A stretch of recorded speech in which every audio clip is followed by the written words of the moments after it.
I walked in to find two suitcases sitting in my living room, looking like my house had changed owners while I was stuck in traffic. My husband stood there, calm as ice, and said, "She is staying here for a while." She was my stepsister, and her smile looked exactly like a new lock clicking shut on my life. I checked my watch and said, "Fine, but from now on, everything runs on rules, and the law has no mercy." My name is Olivia Parker, and until 10 minutes ago, I was under the impression that I owned my life. I had spent the last 40 minutes sitting in gridlock on High Street, watching the rain blur the red taillights ahead of me, fantasizing about nothing more than a glass of Pinot Noir and the silence of my living room.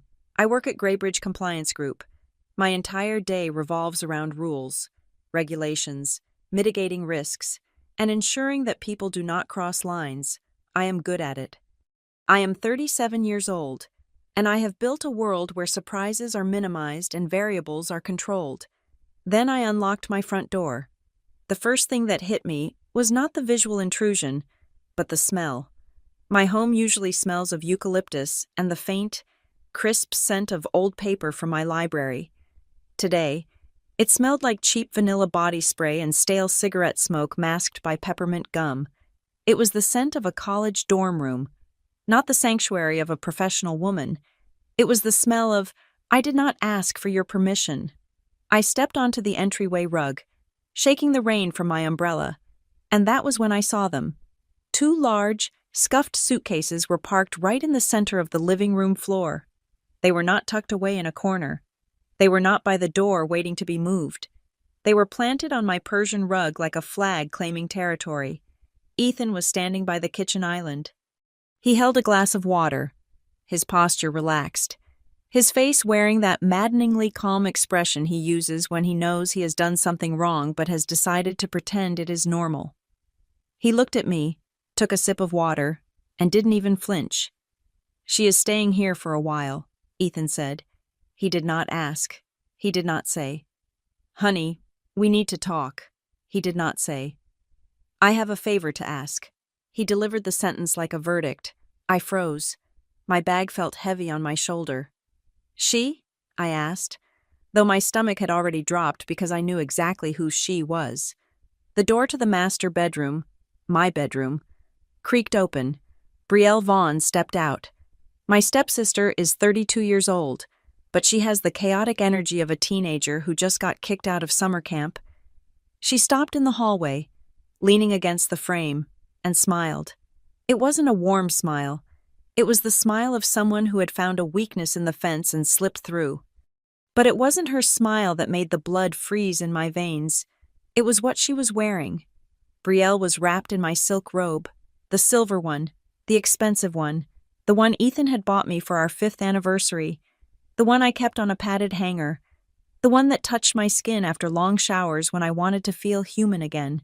She had it cinched tight around her waist, the hem dragging slightly on the floor because she is shorter than I am. "Hey, Liv," she said, her voice raspy. "Long time." I looked at the robe, then I looked at Ethan. He had the decency to look at his feet, shifting his weight from left to right. "Get it off," I said. My voice was quiet. I was surprised by how steady it was. "Oh, come on," Brielle laughed, a sharp, brittle sound. "I just got out of the shower. The water pressure here is amazing. By the way, way better than the motel." She walked into the living room, trailing water droplets on the hardwood, and sat down on my beige sofa. She curled her legs up under her, under my robe, and looked at me with wide, innocent eyes that I had seen 1,000 times before. This was the same look she gave when she borrowed my car and returned it with a dent. The same look she gave when she needed $500 for a grand emergency that turned out to be a concert ticket. I turned my back on her and faced my husband. I needed to look him in the eye. I needed to see the betrayal clearly so I could categorize it. "Who gave her the key?" I asked. Ethan cleared his throat. He set the water glass down on the granite counter with a soft clink. "Liv. She called me at work. She was stranded. She got evicted. Okay? It is cold outside. What was I supposed to do? Leave her on the street? You call me, I said. You call me, Ethan. You do not hand over the keys to my house without a discussion. Our house, he corrected me softly. The air in the room shifted. It became heavy, charged with the static of things we had not said for years. He looked at me, challenging me to correct him in front of her. He knew the deed was in my name. He knew the trust fund paid the property taxes. But he also knew I hated talking about money, that I prioritized his dignity over my reality. I have nowhere else to go, Olivia, Brielle chimed in from the couch. She sounded pathetic, her voice trembling just enough to be convincing to a stranger. But I am not a stranger. I saw the way her eyes darted around the room, assessing the furniture, the electronics, the crystal vase on the mantel. She wasn't looking for safety. She was looking for value. You are the only family I have left. You would not kick me out, would you? It was a trap. If I said yes, I was the heartless monster, the cold career woman who cared more about her silk robe than her flesh and blood. If I said no, I surrendered. I looked at Ethan. He was waiting for me to break. He was waiting for me to sigh, drop my shoulders, and go into fix-it mode. He expected me to order pizza, make up the guest bed, and write a check. That is what Olivia Parker does. Olivia Parker manages the crisis. Olivia Parker keeps the peace. But looking at Brielle lounging in my robe, I felt something snap. It wasn't a loud snap. It was quiet, like a dry twig breaking under winter snow. I did not scream. I did not throw her suitcases out the front door. I did not demand she take off the robe right there in the living room. I simply nodded. Okay, I said. Ethan let out a breath he had been holding. His shoulders relaxed. He thought he had won. He thought the storm had passed. I knew you would understand. Liv, it is just temporary, just until she gets back on her feet. Right, Brielle grinned, pulling the lapels of my robe tighter. Just temporary. I didn't answer them. I pulled my phone out of my pocket. I unlocked the screen and opened my notes app. My thumb hovered over the new note icon. I tapped it. I typed the header, "The day Ethan chose wrong," underneath. I entered the date and the time. October 14th, 6:15 in the evening. I'm going to change, I said, my voice flat. I walked past them. I walked past the husband who had just prioritized his ego over my security. I walked past the stepsister who treated my boundaries like suggestions. I headed toward the hallway, but something on the credenza caught my eye. It was the dedicated cabinet where I kept the household files, warranties, insurance policies, the deed, the trust documents. I am a compliance officer. I keep things in order. The papers are always stacked perfectly, edges aligned, folders color-coded. The cabinet door was slightly ajar. I stopped. I didn't touch it. I just looked. The stack of papers on the second shelf, the shelf with the property records, was messy. One corner of a blue folder was sticking out, bent at an awkward angle. The dust on the mahogany surface had been disturbed. They hadn't just arrived. They hadn't just showered. Someone had been looking through my paperwork. I looked back at the living room. Ethan was laughing at something Brielle said. They looked comfortable. They looked like they belonged there. I gripped my phone tighter. I didn't say a word. I just walked into the bedroom, closed the door, and locked it. I sat on the edge of the bed, the duvet bunching under my fists, downstairs. The muffled sounds of the television drifted up, mixed with the clatter of silverware against ceramic. They were eating. They were likely eating the lasagna I had prepped on Sunday for the week, heating it up in the oven I bought. Sitting at the table I picked out 3 years ago, the domesticity of the noise was what hurt the most. It sounded like a family evening, but I was the ghost haunting the upstairs hallway. This dynamic was not new. In fact, it was the oldest pattern in my life. Growing up, the hierarchy in our blended family was established early, written in invisible ink on every wall of our childhood home. Brielle was the squeaky wheel, the one who needed extra help with homework, the one who cried when she did not get the front seat, the one whose emotional turbulence took up all the oxygen in the room. I was Olivia. I was the sensible one. I was the one who did not make a fuss. When Brielle broke my favorite porcelain doll because she was jealous of it, my stepfather had sighed and told me to be the bigger person because Brielle was going through a hard time. When she borrowed my prom dress without asking and spilled fruit punch on the hem, my mother told me it was just a dress and that family mattered more than fabric. I learned a dangerous lesson back then. Being good meant accepting loss without complaint. I was praised for my resilience, but really, I was being trained to be a doormat with a smile. That was exactly why this house mattered so much to me. I bought this place 5 years before I met Ethan. It was a foreclosure in a good neighborhood in Columbus. A brick colonial that smelled of mildew and neglect. I spent my weekends scraping wallpaper and refinishing floors until my hands were blistered and raw. It was the first thing in my life that was entirely mine. No one had given it to me, and more importantly, no one could take it away from me. When my mother passed away 3 years ago, the reality of life's fragility hit me hard. I realized that being sensible wasn't enough. I needed to be protected.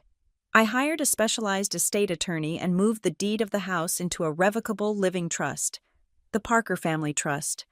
It was a cold, legal structure, but it gave me a warmth that no hug ever could.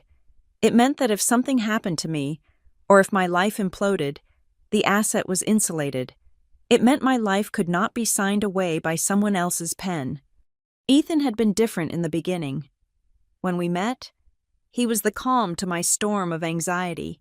He was a landscape architect, someone who understood how to build things that lasted. He listened. God, he used to listen. We would spend hours on the patio, drinking cheap red wine, and I would tell him about the pressure of my job, about the feeling that I was always waiting for the other shoe to drop. He would hold my hand and tell me I was safe now. But safety is a feeling, not a contract, and feelings change. The shift was subtle. It started after we got married and he moved in. We decided not to have children, a mutual decision, or so I thought, which meant our entire relationship focused on us. There were no soccer practices or parent-teacher conferences to distract us from the magnifying glass of a child-free marriage. The arguments were never about how to raise a kid. They were about power. Ethan began to resent the yours and mine distinction. He made comments about how he felt like a guest in his own home. He hated that I hired the plumber without consulting him because I was the one paying the bill. He hated that my name was the only one on the property tax statements that arrived in the mail. The warmth turned into a low, simmering hostility. He stopped listening and started keeping score. I work at Graybridge Compliance Group. My job is literally to sniff out rot.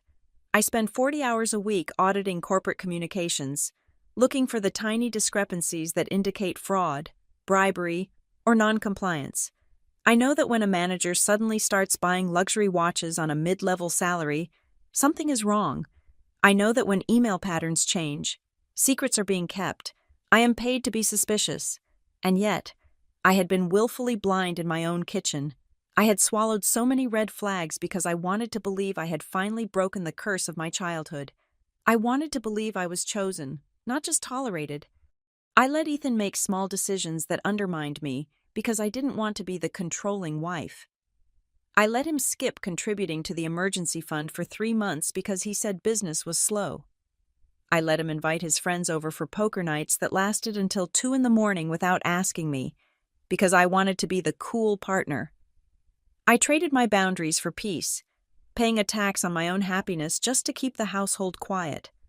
I stood up and walked to the window, looking out at the rain slicking the driveway. A memory surfaced, sharp and clear, piercing through the fog of my denial. It was 6 months ago. We were sitting at the breakfast nook on a Sunday morning. The sunlight was filtering through the maple tree, casting dappled shadows on the table.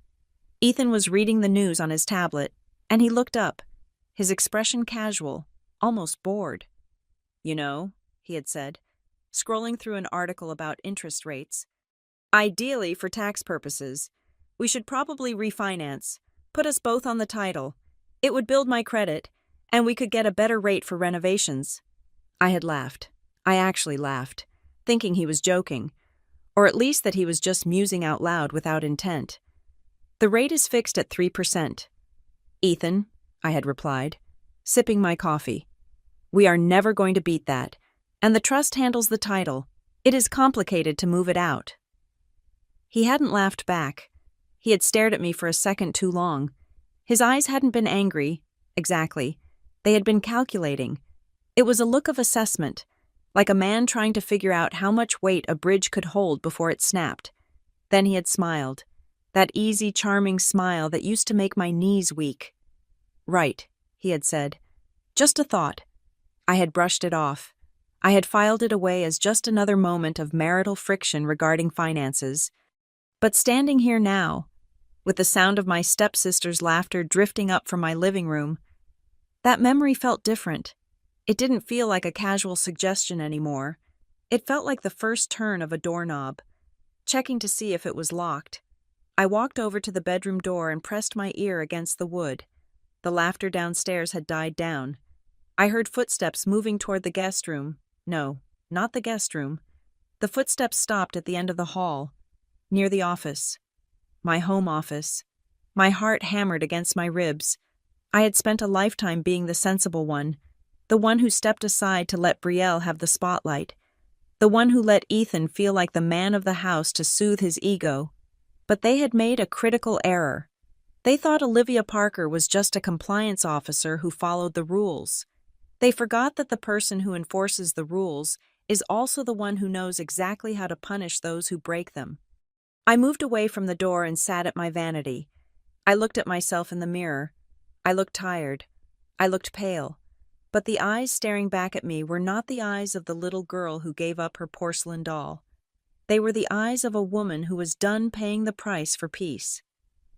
By Tuesday evening, the invasion had moved from the living room to the sanctuary of my kitchen. I walked through the door after a 10-hour shift at Greybridge, my feet throbbing in my heels, desperate for the ritual of making tea. It is a simple routine.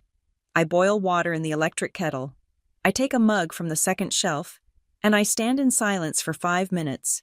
It is the only time of day when no one is asking me for an audit report or a risk assessment, but when I reached for the cabinet handle, I froze. The mug was not there.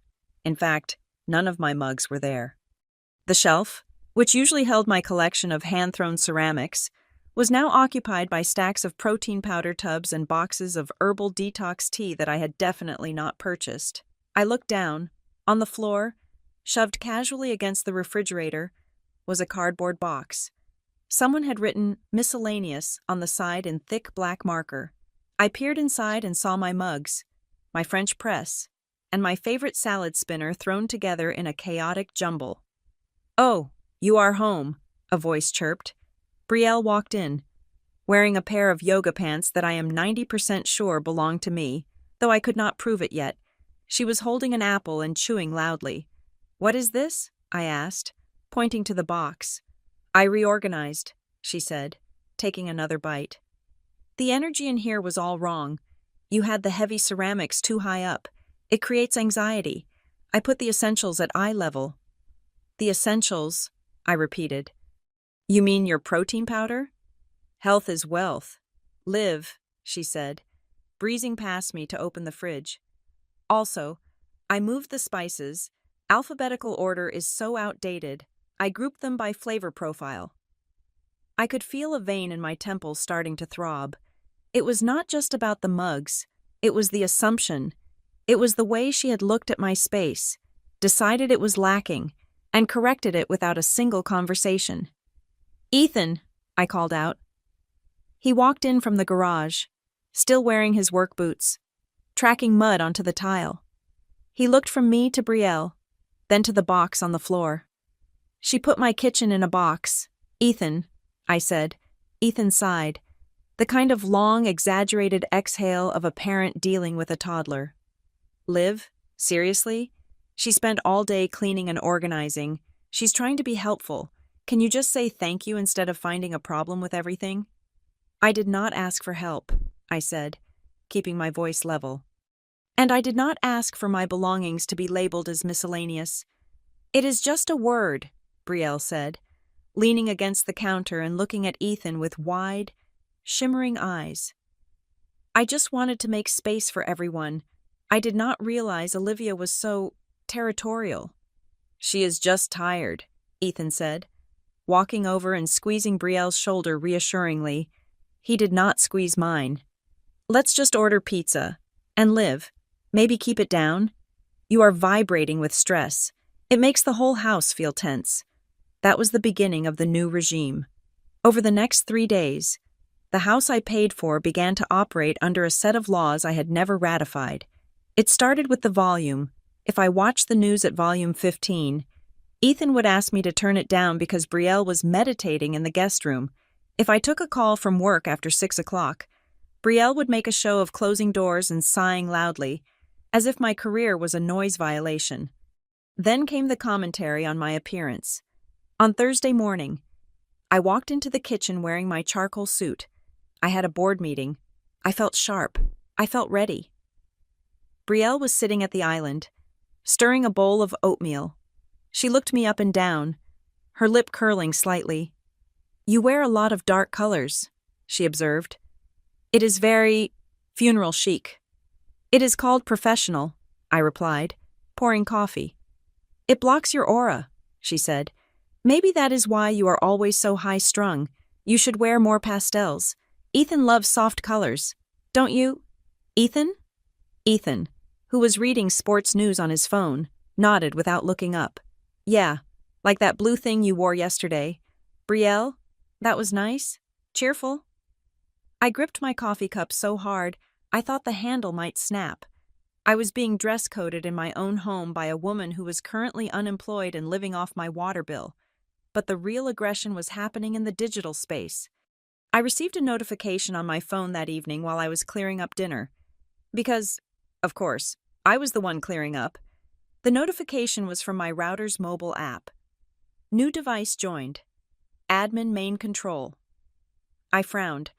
I opened the app to inspect the network map. I saw my phone, Ethan's phone, the smart TV, and the thermostat. And then there was this new device. It wasn't just a guest connection. Someone had logged into the router settings and renamed their device to look like the primary controller. I looked across the living room. Brielle was on her phone, tapping away with a smirk playing on her lips. "Did you change your device name on the Wi-Fi?" I asked. She didn't even look up. "Oh, yeah. The old name was just a bunch of numbers. It was ugly. I like my devices to have personality." "Admin control is not a personality," I said. "It is a designation." "Same difference." She shrugged. Ethan chuckled from the recliner. "Let her have her fun. Live. She is good with tech. Actually, we were talking earlier, since Brielle has so much free time right now, and she is really trying to get her life on track. I was thinking she could help us out." I paused, a dirty plate in my hand. "Help us out how?" "With the budget," Ethan said. He said it with a straight face. She was looking at our grocery receipts and pointed out we are wasting about 15% on premium brands. She thinks she can optimize our spending, make it more scientific. I stared at him. I stared at the man who knew I managed multi-million-dollar compliance portfolios. "You want the woman who arrived with 2 suitcases and $0 to manage my household finances?" "Our household," Ethan corrected, his voice hardening. "And see? That is the attitude. You are so arrogant about money. Olivia, you think just because you earn it, you are the only one who knows how to count it. Brielle just wants to contribute." "I do not need a contribution," I said, my voice dropping to a dangerous whisper. "I need my boundaries. This is my house, Ethan, not a commune." Brielle looked up then. Her eyes were not innocent anymore. They were cold, hard flint. "Technically," she said, her voice dripping with sugar, "it is the house of the 2 of you. Marriage is a partnership, right? Unless you treat Ethan like an employee, too." The silence that followed was deafening. Ethan looked at me, daring me to deny it, daring me to prove her point. I did not take the bait. I simply turned around, placed the plate in the dishwasher, and walked out of the room. I needed to shower. I needed to wash the feeling of their gaze off my skin. I went upstairs to the master bathroom. I turned the water on as hot as it would go. I stripped off my clothes and stood under the spray for 20 minutes, letting the steam fill the room until I could barely see the mirror. When I finally turned the water off and wrapped a towel around myself, my old cotton towel, since Brielle still had my silk robe, I stepped out into the bedroom. The room was quiet, too quiet. My eyes darted to the filing cabinet in the corner. The one I had checked on that first day. I had locked it. I was sure I had locked it. The key was in the hidden drawer of my vanity. I walked over. The drawer was shut. The key was there. But then I looked at the cabinet again. There was a thin layer of dust on the metal top, and in that dust, there was a smudge, a thumbprint. I walked over to the cabinet. I unlocked it and pulled the drawer open. The file for the house deed was there. The trust documents were there. But they were sitting on top of the birth certificates. I never put them on top of the birth certificates. I froze. My mind raced back to 10 minutes ago, the water running, the noise of the pipes masking the sound of footsteps. I looked at the floor near the cabinet. There was a tiny, almost invisible shard of dried mud, the same mud Ethan had tracked into the kitchen earlier, but Ethan was downstairs watching TV. I could hear the game. Then it hit me. Brielle had been wearing my oversized slippers earlier, the ones with the hard soles, the ones I sometimes wore to take the trash out. She hadn't just looked. I closed my eyes and replayed the visual of Brielle downstairs on her phone. She hadn't been texting. She had been scrolling through photos. I had seen the flash of a white document on her screen before she tilted it away. She had come up here while I was in the shower. She had used the key, which meant she knew where I hid it. And she had taken pictures of every single page of the deed and the trust structure. She wasn't just here to sleep on the couch. She was building a file. I stood there, dripping wet, shivering in the air-conditioned room. I didn't feel fear anymore. I felt the cold, hard clarity of a prosecutor who just found the murder weapon. They wanted a war? They were going to get a masterclass. The silence in my house had changed. It was no longer the peaceful quiet of an empty room. It was the heavy, pregnant silence of a room where people stop talking the moment you walk in. I could feel the static in the air, the vibration of secrets bouncing off the crown molding. On Saturday morning, I woke up early.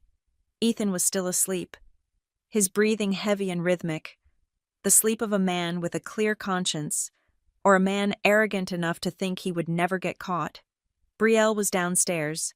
I could hear the faint clink of a spoon against a bowl. I slipped out of bed and went into the home office. I told myself I needed to check a work email, but my hands went straight to the wireless printer sitting on the corner of the oak desk. It is a high-end model, one I bought for reviewing large compliance briefs. It has an internal memory buffer that stores the last 10 jobs. I navigated through the tiny LCD menu. Job 1. Recipe for vegan lasagna. User. Guest. Job 2. Sudoku puzzle. User. Guest. Job 3. Joint tenancy agreement template. User. Admin. I stared at the small, glowing screen. The timestamp was from yesterday. At 2:30 in the afternoon. I was at the office then. Ethan was at a site visit. Brielle was here alone. Joint tenancy. That is the legal mechanism used when two people want to own a property together with equal rights. It is what you sign when you want to ensure that if one owner dies, the other inherits their share automatically, bypassing any will or trust. It is the exact opposite of the protective trust structure I had carefully built. They were not just looking at my papers anymore. They were drafting new ones. I heard footsteps on the stairs. I quickly pressed the home button on the printer display, returning it to the default screen, and sat down at my computer, pulling up a spreadsheet. "Morning, Liv," Brielle said, leaning against the doorframe. She was wearing a silk sleep mask pushed up on her forehead like a headband. "You are working on a Saturday? That is so sad." "Compliance does not sleep," I said, not looking away from my screen. "You know," she said, walking into the room and tracing a finger along the spine of a book on the shelf. "You look really burned out. Your skin is kind of gray. Ethan was saying last night that you have not taken a vacation in 3 years. Ethan talks about my vacation schedule with you?" He worries about you, she said, her voice dripping with faux sympathy. We were thinking, maybe you should go somewhere, just for a week or two, like a spa retreat in Arizona or something. Clear your head. The house feels so crowded right now, and I think the stress is getting to you. If you go away, you could come back refreshed. We can hold down the fort here. The audacity was breathtaking. She wanted me out of the house, a physical vacancy to match the legal vacancy they were trying to create. If I was gone for 2 weeks, that would be 14 days of unmonitored access to my mail, my files, and my digital life. I will think about it, I lied. Later that afternoon, Ethan decided to play his part in the coordinated attack. We were in the garage, and I was breaking down cardboard boxes for recycling.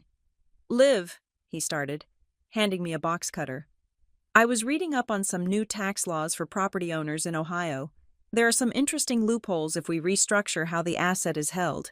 It is about future-proofing, safety against liability. He used the words safety, liability, and tax efficiency like magical incantations. He thought that because I worked in finance, these buzzwords would act like a dog whistle, making me sit up and beg. My trust handles the liability, Ethan, I said, slicing through the tape on a box with a sharp rip. Yeah, but trusts are rigid, he argued, his tone shifting from casual to insistent. And if we want to take out equity for renovations, like doing the master bath, banks prefer direct ownership. It is just smarter math. He was a landscape architect. The most complex math he usually did involved calculating the cubic yards of mulch needed for a flower bed. Now, suddenly, he was an expert on equity liquidity. I am not interested in renovations right now, I said, flattening the box, and I am definitely not interested in dissolving the trust. He clenched his jaw. You are so stubborn. You would rather pay more in taxes than let your husband have a say in our future. It is not about taxes, Ethan. I walked back inside before he could see the shaking in my hands. It was not fear. It was rage. He was reciting a script. I could hear Brielle's voice in his arguments. She was coaching him. That night, I sat in the guest bedroom, which I had converted into a secondary workspace since Brielle had taken over the living room, and decided to stop playing defense. I logged into a professional background check service, not the free ones you find on Google, but the kind usually reserved for corporate vetting. I paid the $50 fee and typed in, Brielle Marie Vaughn. I watched the loading bar spin. The results that populated the screen were not the profile of a woman who just had a string of bad luck. They were the profile of a parasite. 3 evictions in the last 5 years, 1 in Nevada, 1 in Colorado, and the most recent one in Kentucky. There were judgments for unpaid rent totaling over $12,000, but it was the address history that made me lean in. In 2 of those cases, the addresses listed were not apartments. They were single-family homes owned by men who were not her relatives. She had a pattern. She moved in. She established residency, and then she had to be legally removed by a sheriff. I scrolled down to the aliases section. There were variations on her name. Bri Vaughn, Brielle Mercer. My heart stopped. Mercer. That was Ethan's last name. I looked at the date associated with that alias. It was from 4 years ago, before I met Ethan. The room seemed to tilt. I had assumed Brielle was here because she was my stepsister, and Ethan was just weak, but if she had used his last name 4 years ago, that meant they knew each other before I came into the picture. That meant this wasn't a family reunion. This was a long con. My phone buzzed on the desk, startling me. It was an email notification from my bank. Security alert. New login detected on your primary checking account. Device, iPhone 13. Location, Columbus, Ohio. I looked at my phone. I have an iPhone 15. Ethan has an iPhone 14. Brielle has an iPhone 13. She wasn't just planning, she was executing. She had guessed my password, or Ethan had given it to her. I did not change the password immediately. If I changed it, they would know I knew. I needed them to feel safe. I needed them to think they were the predators, so they would keep moving forward into the trap. Instead, I opened a new tab and ordered 3 high-definition Wi-Fi cameras. Small ones, the kind that look like smoke detectors or phone chargers. I walked downstairs. Ethan and Brielle were watching a movie. They were sitting on opposite ends of the couch, but there was an intimacy in the silence between them that I had missed before. "Hey," I said, standing at the bottom of the stairs. "I just ordered some security cameras." Brielle stiffened. Ethan paused the movie. "Cameras?" Ethan asked. "Why? We live in a safe neighborhood." "I heard from a neighbor that package theft is up 300% this month," I said smoothly. "And with Brielle here, we have more people coming and going. I just want to be safe. I am putting one in the living room, one in the kitchen, and one facing the driveway." "Inside?" Brielle asked, her voice high. "That is kind of an invasion of privacy, isn't it? I mean, I walk around in my pajamas." "It is my house," I said, smiling a tight compliance officer smile. "And since you are just a guest, I assume you have nothing to hide. It guards the entry points. Unless you plan on doing something illegal in the kitchen, it shouldn't bother you." Ethan looked at Brielle. He gave a tiny, almost imperceptible shake of his head. "Don't fight it," he was telling her. "It looks suspicious." "Fine," Ethan said. "If it makes you feel better." I went back upstairs. I felt a cold knot in my stomach. The background check and the printer log were bad, but I needed to know exactly what they were doing in my bank account. I logged into the banking portal, bypassing the password change prompt. I went to the document center. I looked at pending applications. There it was. Generated 3 hours ago. Application for home equity line of credit, HELOC.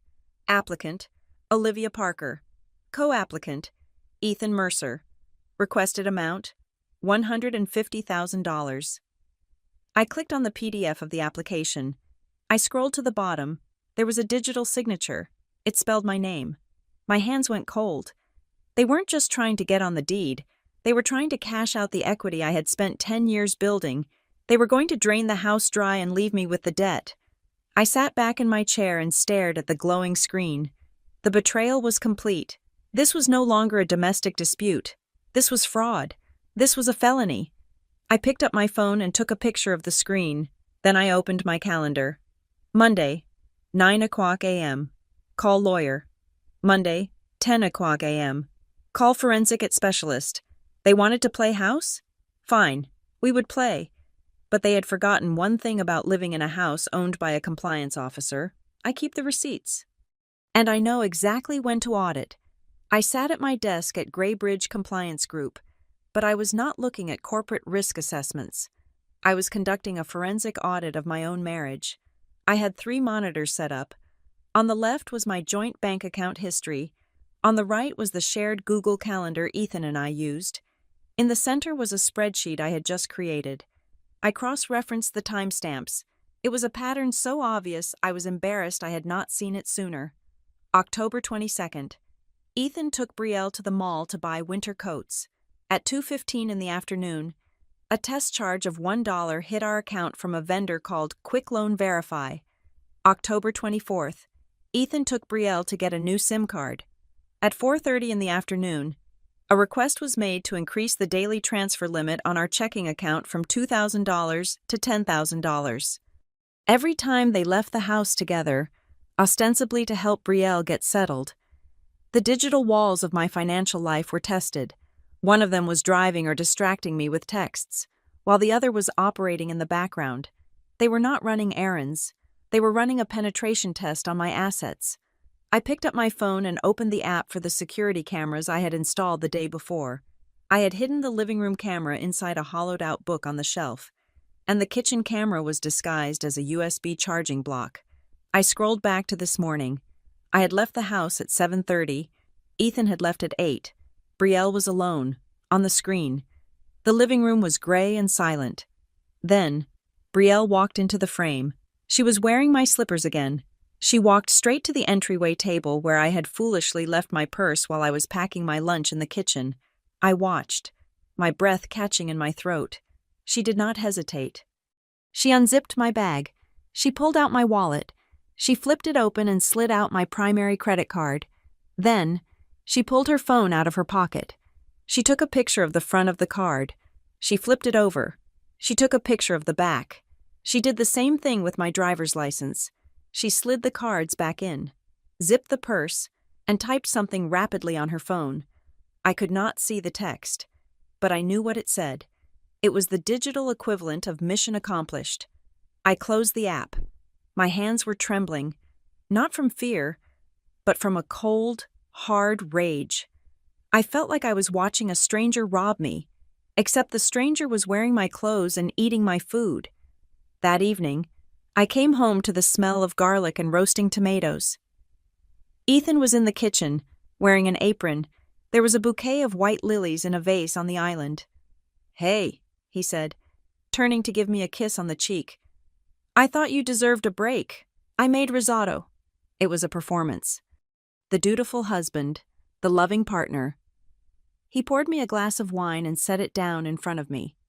"You know," he said casually, stirring the pot, "I was trying to set up that shared grocery list app you wanted, the one that syncs our phones." "I never asked for a shared grocery list app," I said, taking a sip of the wine. It tasted sour. "Oh, well, Brielle suggested it. It makes sense for the budget," he continued, not missing a beat. "But it keeps asking for verification. Since your email is the primary recovery contact for the Apple ID, I need you to log in, or just give me the password so I can grab the code." There it was, the hook hidden in the bait. "I will do it later," I said. "It will just take a second," he pressed, his smile tightening at the edges. "The code expires in 10 minutes. I said I will do it later. Ethan, I am tired." He stared at me. For a second, the mask slipped. His eyes went flat and cold. Then he blinked, and the charming husband returned. "Okay, no rush. Just trying to help." I did not eat the risotto. I told them I had a headache and went upstairs. But I did not go to sleep. I called a number I had been carrying in my wallet for 2 days. "This is Sarah Jenkins," the voice on the other end said. "She is the most ruthless divorce attorney in Columbus. Her retainer is $5,000, and she is worth every penny." "I need to trigger the contingency plan," I said into the phone, keeping my voice low. "Are you safe?" she asked immediately. "Physically, yes. Financially, they are circling." "Understood. We moved the salary first." The next morning, I went to a bank across town, one where neither Ethan nor I had ever done business. I opened a new checking account in my name only. I filled out the direct deposit form for my employer, redirecting 100% of my paycheck to the new account starting immediately. Then I called the 3 major credit bureaus. I placed a total freeze on my Social Security number. No one could open a loan, a credit card, or a utility account in my name without a PIN that only I knew. I was locking the doors, one by one. When I got home that night, the atmosphere was toxic. Brielle was sitting on the couch, her knees pulled up to her chest, wiping her eyes with a tissue. Ethan was pacing the floor. "What happened?" I asked, dropping my keys on the counter. "You know exactly what happened," Ethan snapped. "You ignored her all day. She sent you 3 texts asking about dinner, and you didn't answer a single one." "I was working, Ethan." "It is not just the texts, Olivia," Brielle wailed. "It is the way you look at me. You look at me like I am dirt, like I am a criminal. I am just trying to get back on my feet, and you make me feel like I am suffocating in this house." It was a masterful performance. She was the victim. I was the cold, unfeeling corporate monster. "I am sorry you feel that way," I said. I did not raise my voice. I did not defend myself. "But this is my house, and I have rules." "Our house," Ethan shouted. He slammed his hand on the back of the sofa. "God, you are impossible. Can't you see she is fragile right now? You have everything. Olivia, you have the job, the money, the house. Can't you just be human for once?" I looked at him.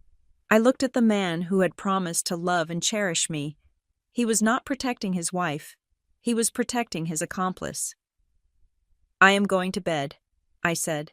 I walked upstairs, locked the bedroom door, and sat in the dark.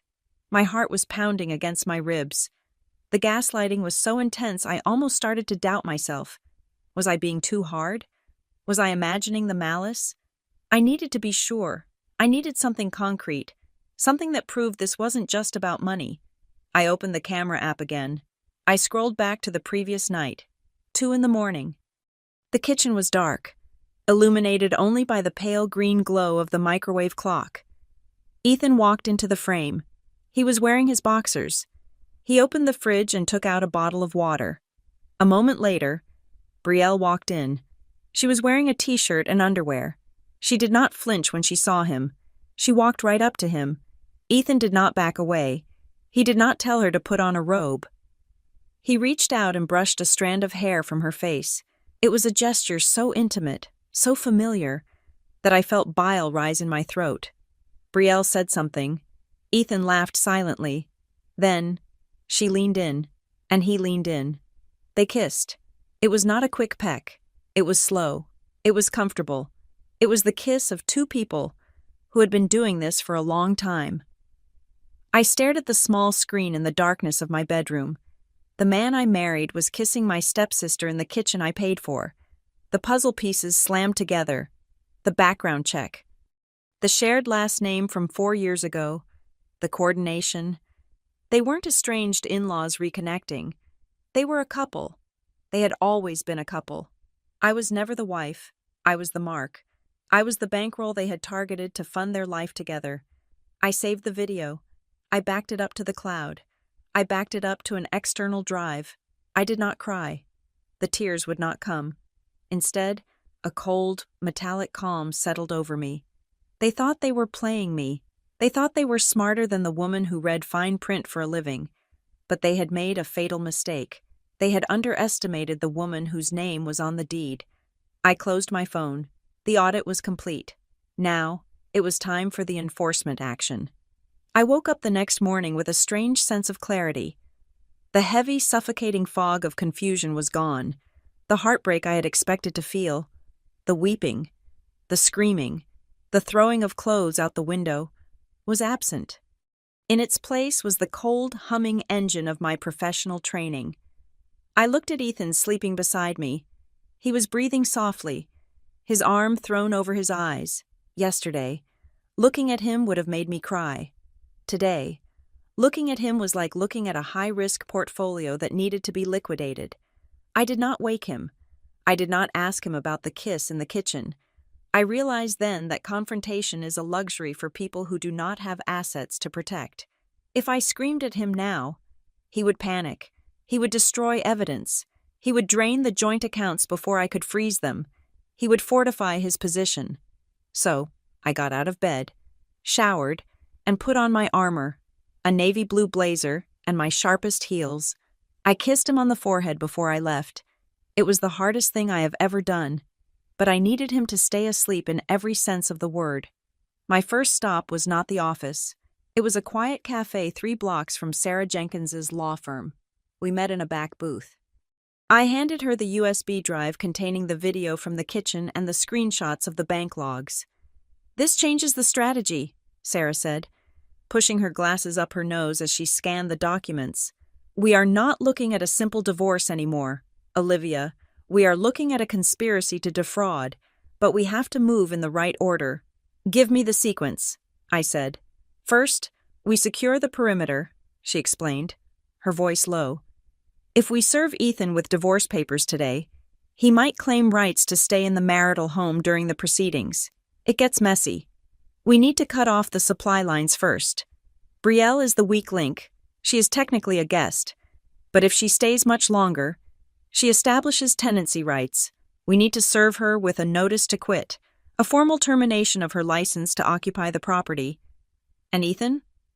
We hit him with the fraud investigation before the divorce papers," Sarah said. "If he is under investigation for financial crimes against the marital estate, his leverage in family court evaporates. But you cannot tell them yet. You need 3 more days to let the trap snap shut." I nodded. 3 days. I can do that. I spent the rest of the morning on the phone with the fraud department of my bank.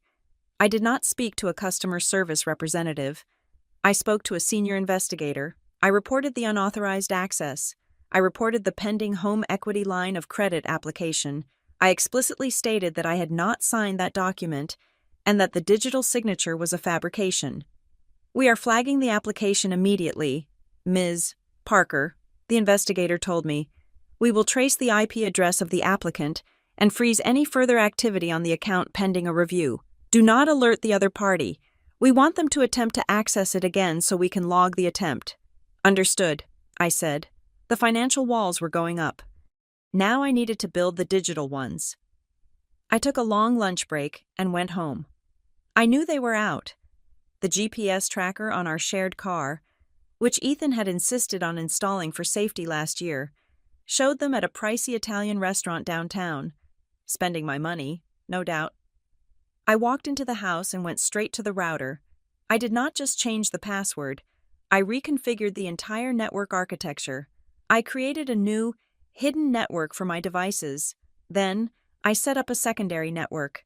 I named it the same as our old one, but I configured it as a guest network with severe restrictions.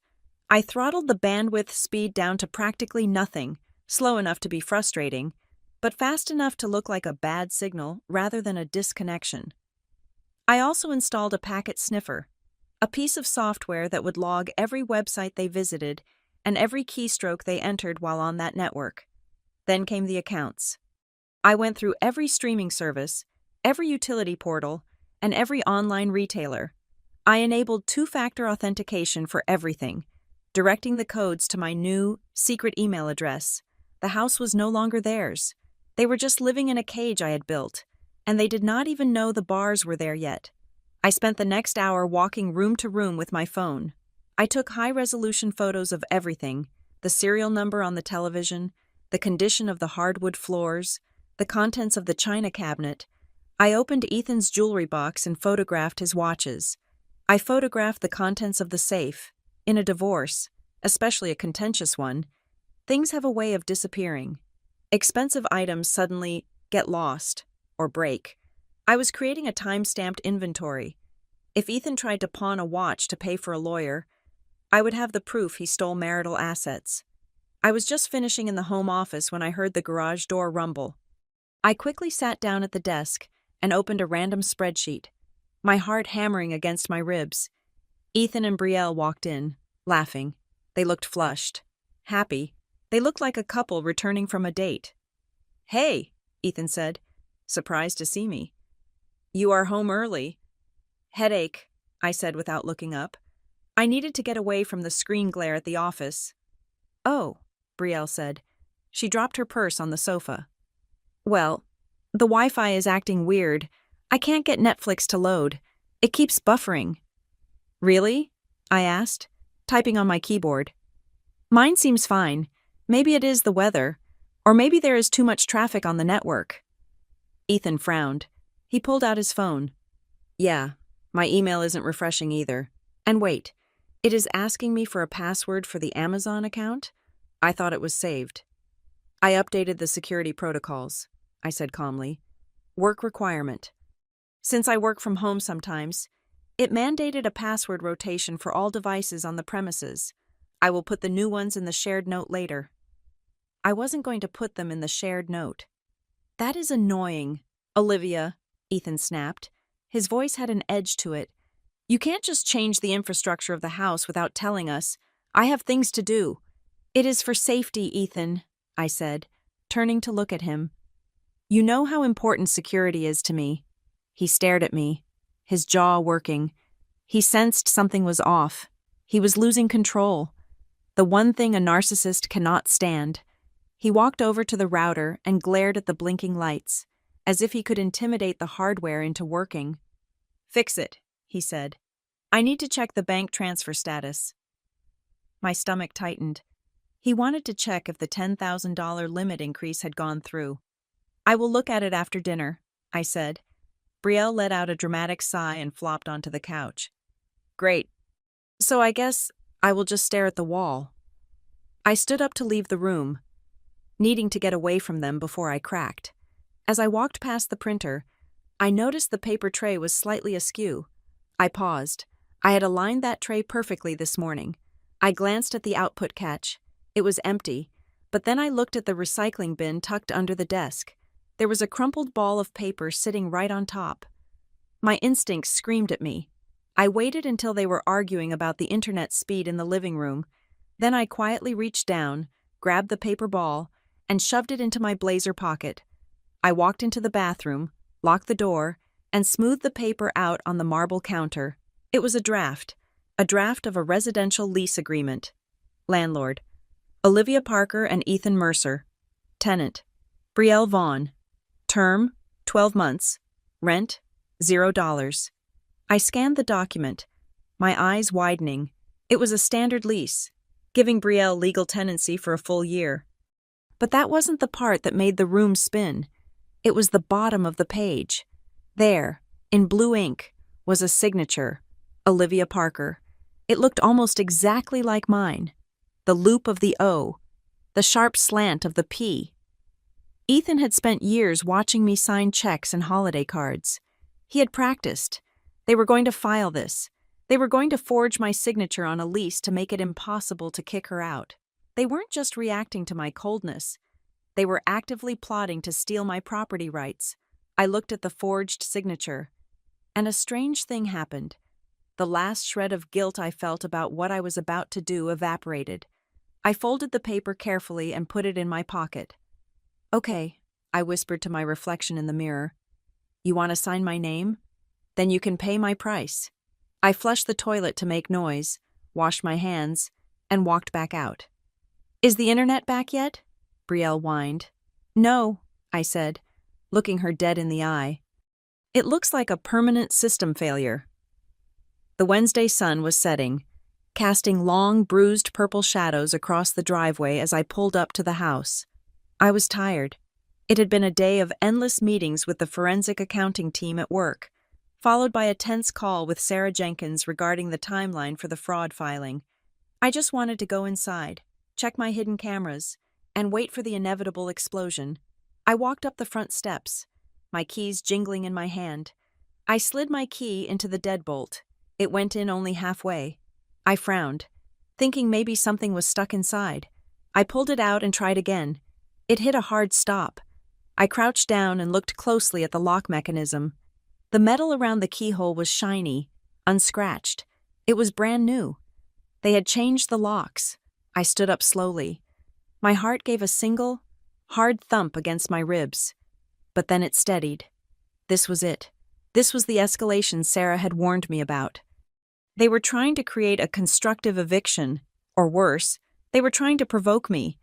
They wanted me to pick up a brick and smash a window. They wanted me to scream and pound on the door so they could call the police and claim I was violent, unstable, and a threat to their safety. If I got arrested for disturbing the peace, they could get an emergency protective order and legally bar me from the house. It was a trap, and it was a clumsy one. I did not bang on the door. I did not ring the bell. I walked back to my car, sat in the driver's seat, and locked the doors.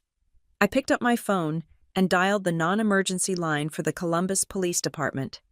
"Dispatch, this is Olivia Parker," I said, my voice steady as a surgeon's hand.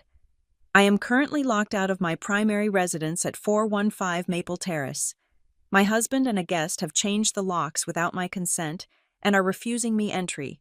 I have my deed, my driver's license, and proof of residence with me. I need an officer to assist with a civil standby to regain entry." I waited. 20 minutes later, a cruiser rolled up, its blue lights flashing silently against the darkening sky. A tall officer with a buzz cut stepped out. Officer Miller. His badge read. I stepped out of my car, holding a blue folder. "Ma'am?" he asked. "Good evening, officer," I said. "I am the sole owner of this property. My husband, Ethan Mercer, and his guest, Brielle Vaughn, have changed the locks to prevent me from entering." I handed him the deed and my license. He shone his flashlight on them, verifying the names and the address. "All right," he said, handing them back. "Let's see what is going on." We walked up to the porch. Officer Miller pounded on the door. "Police, open up." It took a full minute before the door opened. Ethan stood there. He looked disheveled, his eyes wide with feigned shock. Behind him, Brielle was hovering in the hallway, clutching a blanket around her shoulders, looking like a frightened child. "Officer?" Ethan asked, his voice trembling. "Is everything okay? Is it Olivia?" "Sir, your wife states she lives here, and you have locked her out," Miller said flatly. "She does not live here right now," Ethan said, shaking his head rapidly. "She moved out 3 days ago. She has been having episodes, mental health episodes. She threatened Brielle. We had to change the locks for our safety." "I was at work all day, officer," I said from behind Miller. "I slept here last night. My clothes are in the closet. My toothbrush is in the bathroom." "She is lying," Brielle squeaked from the back. "She is obsessed with us. She came here to hurt me." Ethan reached into his back pocket. "Look, officer, we actually have a lease agreement. I am the co-owner, and I signed a lease with Ms. Vaughn. Olivia surrendered her rights to the room when she left." He pulled out the document, the forgery, the one I had found the draft of in the trash. Officer Miller took the paper. He shined his light on it. He looked at the signature at the bottom, then he looked at me. "Is this your signature, ma'am?" Miller asked. "No," I said. "That is a forgery, and if you look at the date next to the signature, it is dated October 30th. Today is October 25th. The officer looked back at the paper. Ethan's face went pale. In his rush to fabricate the document, he had messed up the timeline, trying to backdate it, but getting confused by the calendar. "Sir," Miller said, his voice dropping an octave, "you are telling me she signed this 5 days in the future?"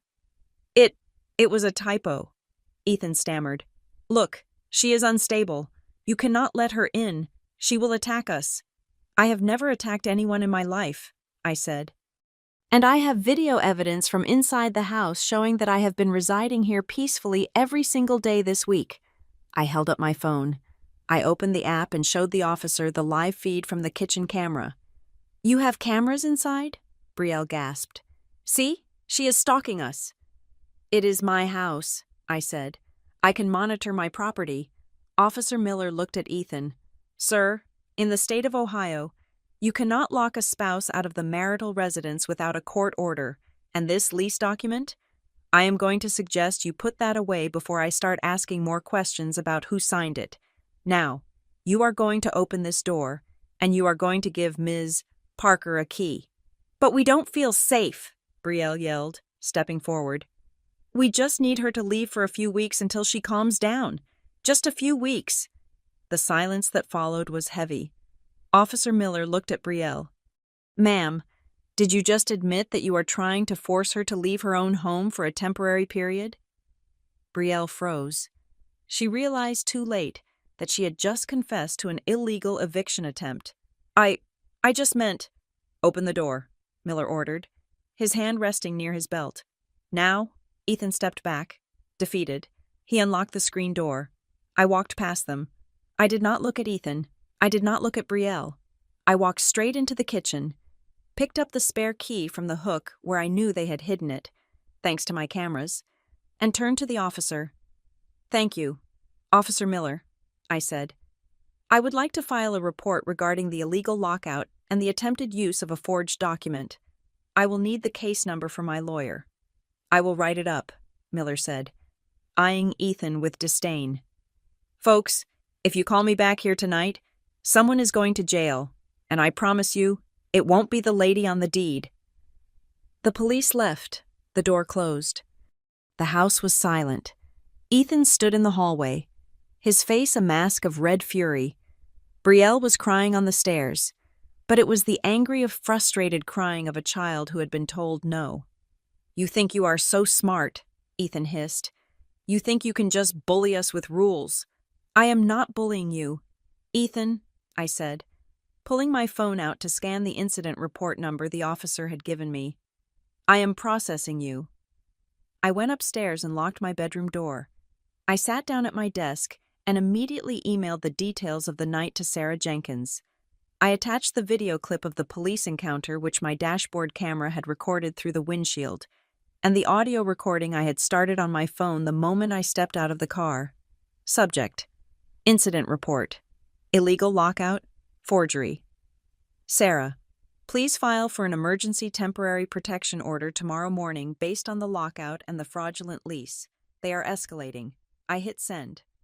I was about to change out of my work clothes when my phone buzzed on the desk. It was a text message. But it wasn't from Ethan. And it wasn't from Brielle. It was an automated alert from the bank's fraud department. Alert. Mortgage application 88921 has been flagged and blocked. Reason: identity theft. Fraudulent signature detected. Case file forwarded to Federal Bureau of Investigation, FBI, for review. I stared at the screen. The trap had snapped. They had tried to push the application through again while I was standing outside with the police. They must have thought that while I was distracted, they could slip it past the digital sentries. They thought I was too busy fighting for the front door to watch the back door. But I watch everything. I looked at the notification, and for the first time in weeks, a genuine smile touched my lips. It wasn't a happy smile. It was the smile of a hunter who sees the prey step directly into the pit. Ethan wasn't just losing a house anymore. He was about to lose his freedom. I typed a quick reply to the bank system, confirming the block. Then I walked over to the door, listening to their hushed, frantic whispers downstairs. They were trying to figure out their next move. They didn't realize the game was already over. I had just moved their pieces into the gutter. All that was left now was to flush. The war for my home moved from the physical to the digital, and it happened fast. By Thursday morning, the silence in the house was gone, replaced by the murmur of hushed phone calls and the ping of social media notifications. Ethan and Brielle had realized they could not physically force me out, so they decided to burn my reputation to the ground instead. I sat at the kitchen island, drinking my coffee black, scrolling through my iPad. I could hear Ethan in the living room. He was pacing back and forth, talking loudly enough for me to hear, but pretending it was a private conversation. "I know, Mom," he was saying, his voice thick with staged emotion. "I don't know who she is anymore. She just snapped. She kicked Brielle out into the cold. I mean, Brielle is family. You don't do that to family." He was calling his relatives. He was planting the seeds of the narrative. Olivia is unstable. Olivia is cruel. Olivia is the villain. Simultaneously, Brielle was working the online crowd. I opened Instagram. She had posted a story 5 minutes ago. It was a black screen with white text, set to a sad, acoustic song. It hurts when the people who are supposed to protect you turn into your abusers. Some people value their expensive rugs more than human beings. Toxic family survivors. She did not name me. She didn't have to. The implication was clear to anyone who knew us. I did not comment. I did not send a furious text. In the world of compliance, you do not argue with a liar in public. You simply present the audit trail to the board of directors. My phone rang. It was Linda, Ethan's mother. I picked up. "Hello, Linda." "Olivia." Her voice was icy. "I just got off the phone with Ethan. I am appalled. I raised my son to be a good man, and hearing that you are trying to throw a destitute woman onto the street is, well, it is not the Olivia I thought I knew." "Did Ethan tell you why I asked her to leave?" I asked calmly. "He said you were jealous," Linda snapped. "He said you are having some sort of midlife crisis, and you are taking it out on that poor girl. You need to apologize, Olivia, or I'm coming down there myself." "Linda," I said, "check your email. I just sent you a file. It is titled Kitchen Tuesday 2 a.m. I don't want to see your emails. Just watch it, Linda. Then call me back." I hung up. I waited. 1 minute, 2 minutes, 3 minutes. My phone did not ring.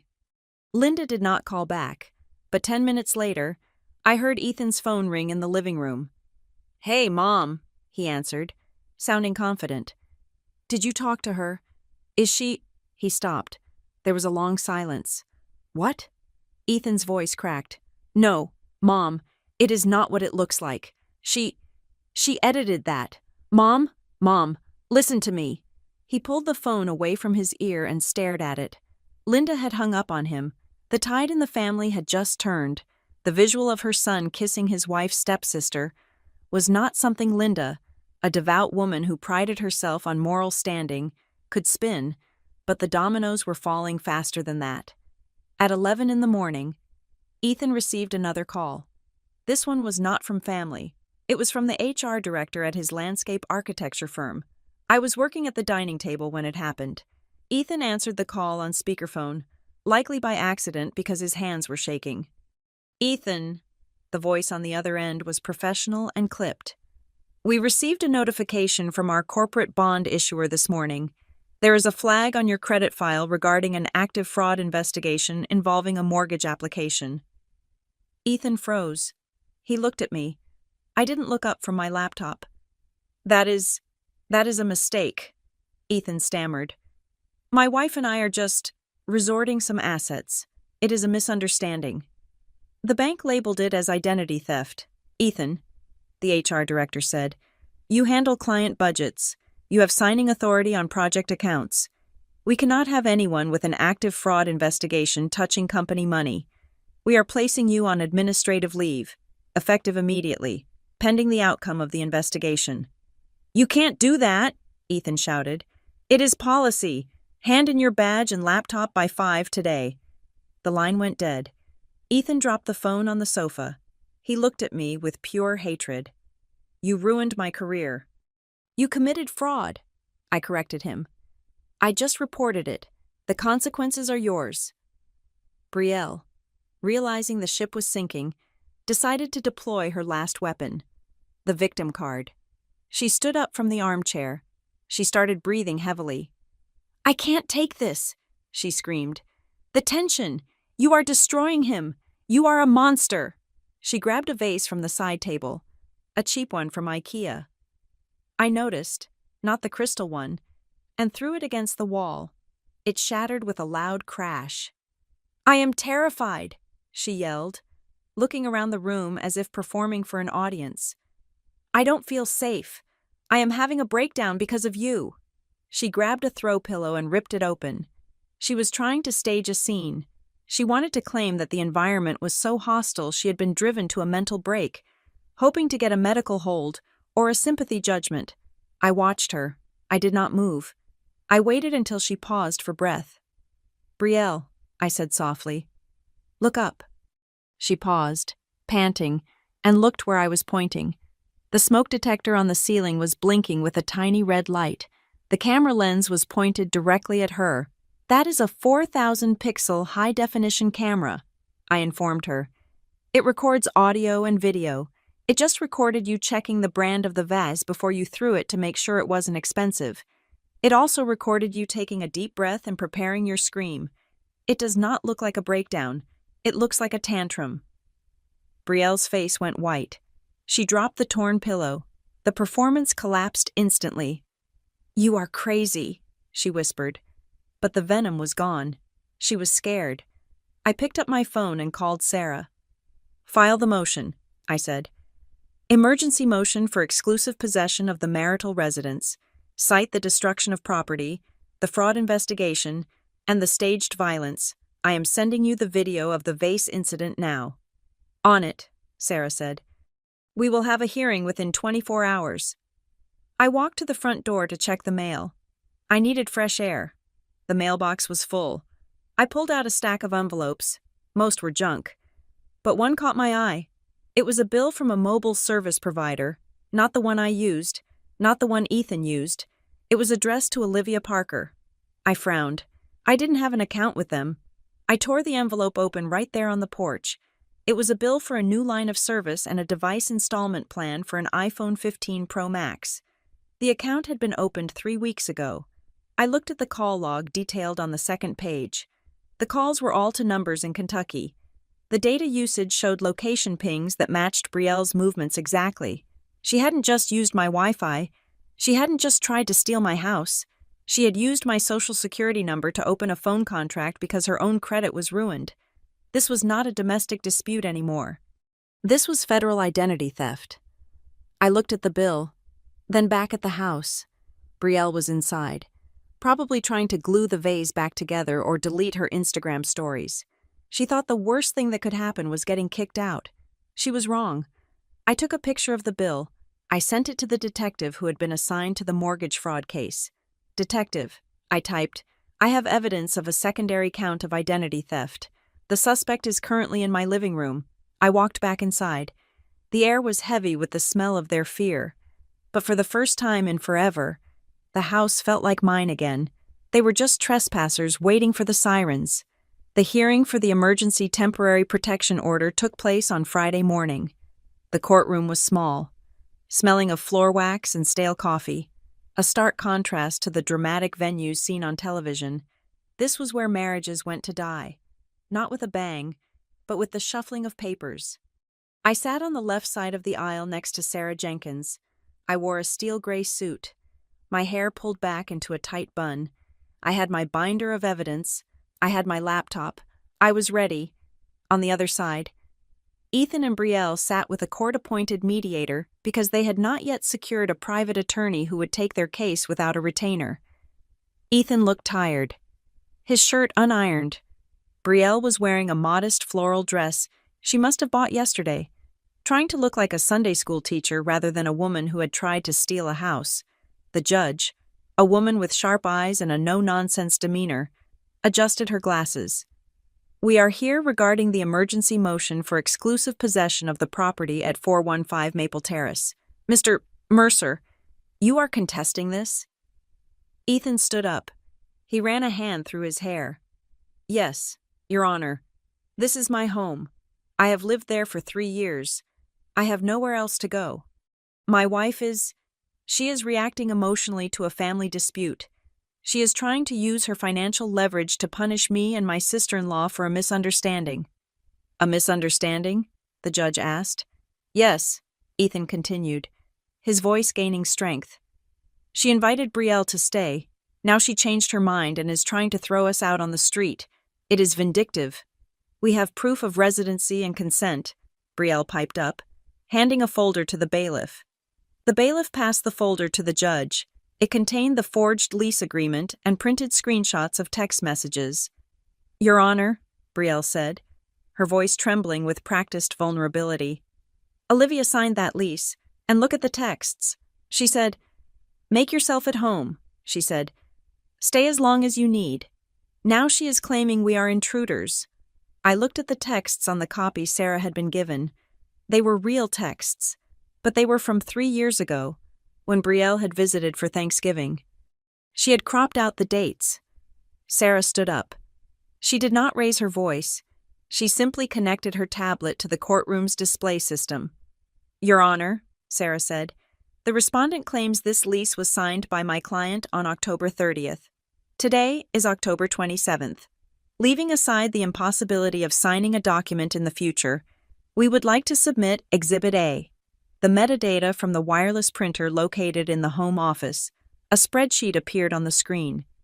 This log shows that the file named Residential Lease Draft was created and printed on Tuesday at 2:30 in the afternoon," Sarah explained.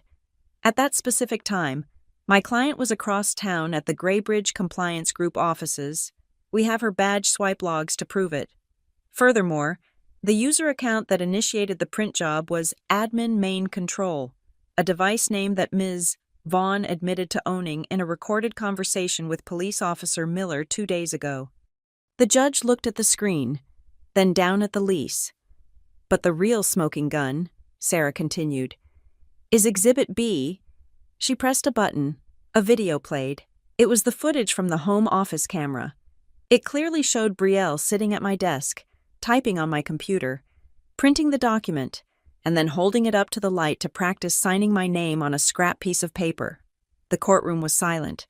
Brielle's face turned a shade of red that clashed horribly with her floral dress. "Mr. Mercer," the judge said, her voice dangerously low, "did you witness your wife signing this document?" Ethan swallowed hard. He looked at the video still playing on the screen. Brielle forging the signature. If he said yes, he was committing perjury while the evidence of the lie was staring him in the face. I thought she signed it," Ethan stammered.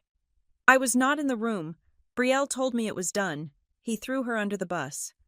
Without a second of hesitation, he sacrificed her to save himself. Brielle gasped, turning to look at him. "Ethan, you handed me the pen." "Order," the judge said, banging the gavel once. "Let's move to the financial allegations. Ms. Parker claims you attempted to take out a home equity line of credit in her name." "That is absurd," Ethan said, trying to regain his footing. "I never signed any application. I would never put our home at risk. Olivia probably started the application herself and forgot. Or she is setting me up." "Mr. Mercer?" Sarah interrupted. "We have the access logs from the bank. The application was digitally signed using an iPhone 14.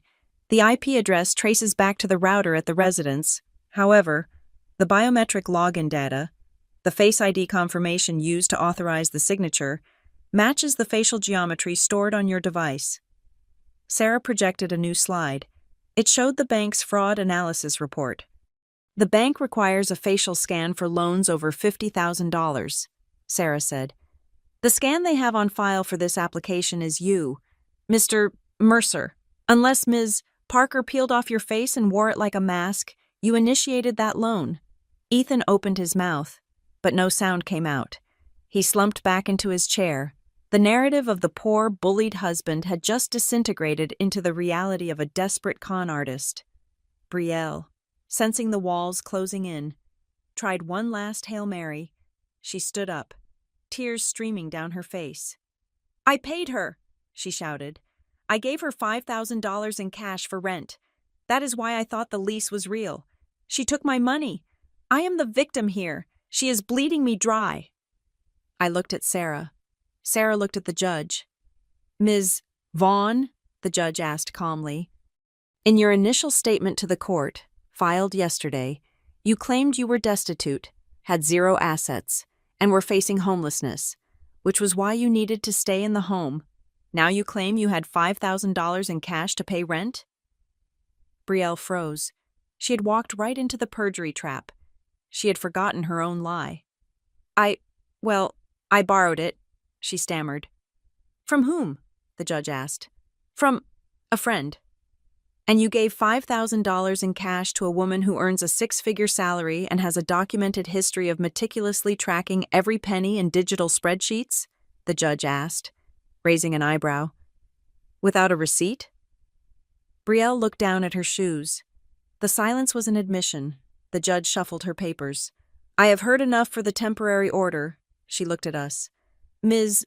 Vaughn, your license to occupy the premises is revoked immediately. You have 2 hours to collect your personal belongings. Accompanied by a law enforcement officer, you are not to return to the property." She turned to Ethan. "Mr. Mercer, given the active investigation into financial fraud and the evidence of forgery involving marital assets, I am granting Ms. Parker exclusive possession of the master suite and the home office. However, since this is a marital home and the divorce is not final, I cannot fully evict you today without a full trial. You are restricted to the guest quarters. You are forbidden from entering the master bedroom, the office, or removing any property from the common areas. You are also restrained from accessing any joint financial accounts pending the forensic audit." It was a win, a partial win, but a win. Brielle was out. Ethan was caged. As we stood up to leave, the bailiff whispered something to the judge. The judge nodded and pointed toward the back of the room. 2 uniformed officers stepped forward. They weren't court security. They were city police. They walked past me. They walked past Ethan. They stopped in front of Brielle. "Brielle Marie Vaughn?" one of the officers asked. "Yes," she said, her voice small. "We have an outstanding warrant for your arrest from the state of Kentucky," the officer said, pulling out a pair of handcuffs. "Felony theft by deception and check fraud. The warrant was flagged when your name was run through the system for this hearing." My background check, the one I had run days ago, I had noticed the Kentucky addresses, but I hadn't seen the warrant because it was sealed until she crossed state lines and triggered a notification. But by filing a motion in court, she had put her name into the legal database. She had literally sued herself into handcuffs. What? No! Brielle screamed as they turned her around. Ethan, help me! Ethan! Ethan stood there, staring at her. He didn't move. He didn't speak. He looked at the handcuffs clicking around her wrists, and I saw the realization hit him. He hadn't just partnered with a lover, he had partnered with a liability. Ma'am, you have the right to remain silent, the officer recited. I watched them lead her out. She looked back at me, her eyes wild with panic. I didn't smile. I didn't wave. I just picked up my briefcase. Ms. Parker, Sarah said, closing her file. That went well? We are not done, I said, looking at Ethan, who was standing alone at the defendant's table, looking like a man who just realized the floor had dropped out from under him. He is still in my house, but now he is alone. The deputies arrived at 9 a.m. on Saturday. They did not come with sirens blaring, but the sight of 2 cruisers pulling into the driveway was loud enough. I stood on the porch, holding the final court order that gave me exclusive possession of the property. The air was crisp, the kind of autumn morning that usually signals a fresh start, but today it signaled an end. Inside, the house was a chaotic theater of desperation. Despite the events at the courthouse, Brielle had managed to return under the guise of collecting her essential medical items, a loophole she had exploited to stage one last stand. She had barricaded herself in the guest bedroom, through the heavy oak door. I could hear her screaming. He is hurting me! Help! They are forcing me out! I have rights! It was a performance meant for neighbors, for the police, for anyone who might listen. But the audience was tired. Ethan stood in the hallway, looking pale and diminished. He was wearing the same clothes he had worn yesterday. He looked at the deputies, then at the door, and finally at me. Liv, he started, his voice cracking. Please, she is having a panic attack. You cannot do this. Just give us a week, 1 week to find a place. I did not look at him. I looked at the lead deputy, a man named Officer Harrison, who had the weary eyes of someone who had seen 1,000 domestic disputes. Officer, I said, handing him the paperwork, this is the order regarding the immediate vacation of the premises, and this is the addendum regarding the removal of unauthorized occupants. Officer Harrison nodded. He walked to the guest room door and knocked. It was a solid, authoritative sound. Ms. Vaughn, he called out, this is the sheriff's department. You have 5 minutes to open this door and vacate, or we will breach it. This is your final warning.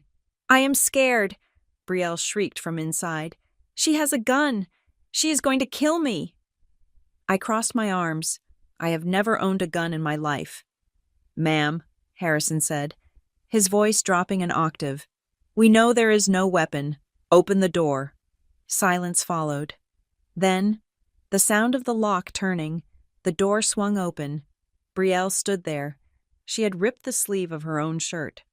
Her hair was intentionally messed up.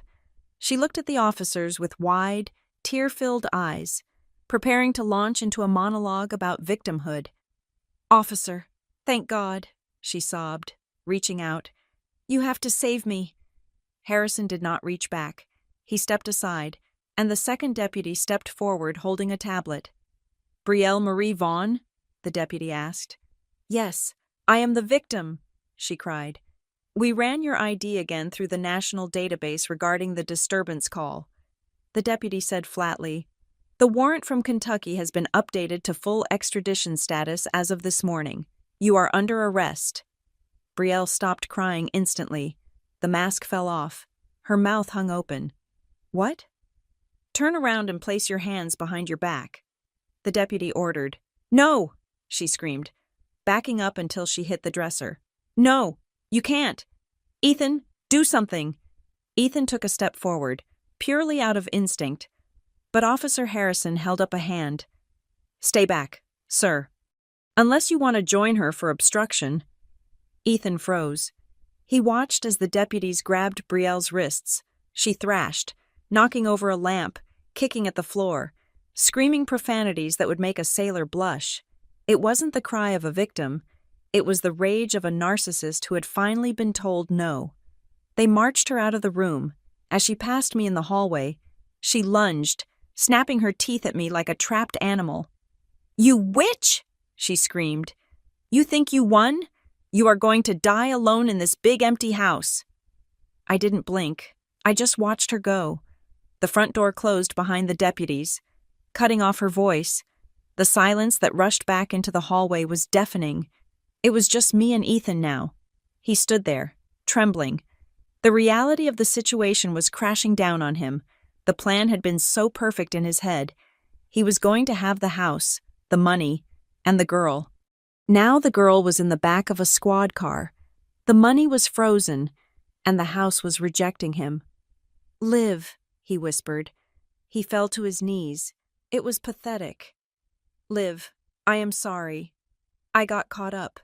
She manipulated me. You know me. This isn't who I am. We can fix this. I will testify against her. I will do whatever you want." I looked down at him. I felt nothing. No anger, no love, just the clinical detachment of looking at a stain on the carpet that needed to be removed. "Get up," I said. He looked up, hope flickering in his eyes. "You will give me a chance?" "No," I said. "I want you to get up so you can put your keys on the table." His face crumbled. "Ethan Mercer," I said, my voice steady. "The court order states you have vacated the property. The fraud investigation has already notified your employer. The bank has flagged your social security number. You do not live here. You do not bank here. You do not exist here." "Where am I supposed to go?" He wept. "I have no cash. My cards are frozen." "That sounds like a compliance issue," I said. "I suggest you audit your life choices." I pointed to the door. Ethan stood up slowly. He reached into his pocket and pulled out his key ring. His hand was shaking so badly the keys jingled like wind chimes. He dropped them on the entry table. He looked at me one last time, waiting for me to crack, waiting for the soft-hearted Olivia to save him, but that Olivia was gone. She had been evicted the day he brought those suitcases into the living room. He turned and walked out the door. He walked down the driveway. His shoulders slumped, carrying nothing but a duffel bag of clothes. He looked like a man walking into a storm without an umbrella. I closed the door. I locked the deadbolt. Half an hour later, my phone buzzed. It was an email from the bank. "Case update. Investigation 88921. Based on the evidence provided and the police report filed this morning, we are moving to prosecute for attempted mortgage fraud. The suspect's credit profile has been permanently flagged. Ethan had not just lost a house. He had lost his name. In the world of finance and adult responsibility, he was now a ghost." I walked into the living room. The locksmith was already there, drilling out the core of the front door lock to ensure that no copy of the old key would ever work again. I sat down on the floor in the center of the room. The sunlight was streaming through the window, illuminating the dust motes dancing in the air. I took a deep breath. The smell was gone. The cloying scent of cheap vanilla perfume had vanished, replaced by the smell of sawdust and rain. It was quiet, not the heavy, oppressive silence of secrets, but the light, airy silence of freedom. I looked around at the walls I had painted, the floors I had refinished. They were mine again, not ours, mine. I didn't need to scream. I didn't need to throw vases. I didn't need to destroy them with my hands. I had simply let them break themselves against the rocks of my boundaries. I whispered into the empty room. "I do not need revenge by violence. I only need to return the correct consequences." And when the two of them walked out that door, I knew I had taken back the most important thing, the ownership of my own life. Thank you so much for listening to this story. Please leave a comment below telling me where you are listening from. I would love to know how far this story has traveled.